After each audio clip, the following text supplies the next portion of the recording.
Bonjour François.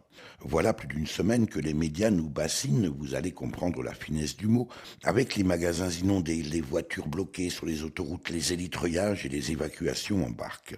Pour l'avoir déjà vécu en d'autres lieux, je sais combien la boue charriée par les eaux, quand ce ne sont pas les égouts ou les nappes de fioul échappées des cuves, sont particulièrement éprouvantes, tant physiquement que psychologiquement. Pire encore, les situations d'isolement, surtout pour les personnes âgées. Loin de moi l'idée de nier bien sûr la réalité de ces traumatismes ni les conséquences financières de ces catastrophes naturelles. Pour autant, sont-elles si naturelles que cela?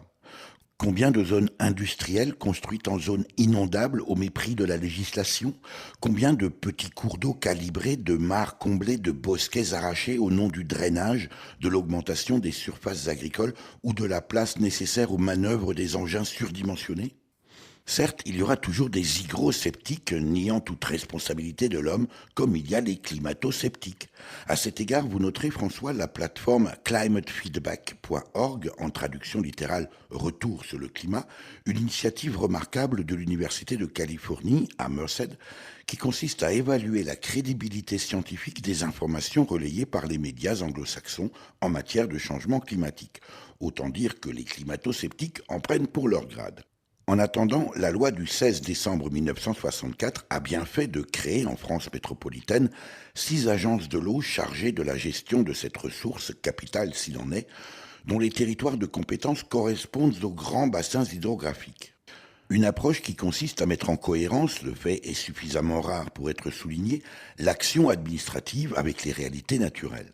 Au passage, rappelons que les crues font partie du cycle de nombreux animaux comme les brochets qui en profitent pour frayer, comprenez pondre leurs œufs, dans les prairies inondées, sans compter les mares et les ruisseaux pour les crapauds, grenouilles et autres amphibiens. Cela même détruit la minute précédente, vous souvenez-vous? C'est que malgré une grande connaissance du fonctionnement des systèmes hydriques et de tout un arsenal juridique pour protéger tant les cours d'eau, les zones humides que la biodiversité animale et végétale qui en dépend, ils ne sont qu'une poignée de femmes et d'hommes au sein de la police de l'eau pour faire respecter le droit. Comparée à celle déployée pour la sécurité de l'Eurofoot, autant dire une goutte d'eau. Pendant ce temps, l'équivalent d'un département disparaît sous le béton tous les 7 ans. Pour en comprendre la conséquence, je vous invite, François, à verser de l'eau sur une éponge. On dira que c'est comme une forêt ou une prairie. Puis à verser la même quantité d'eau dans une bassine. On dira que c'est le béton.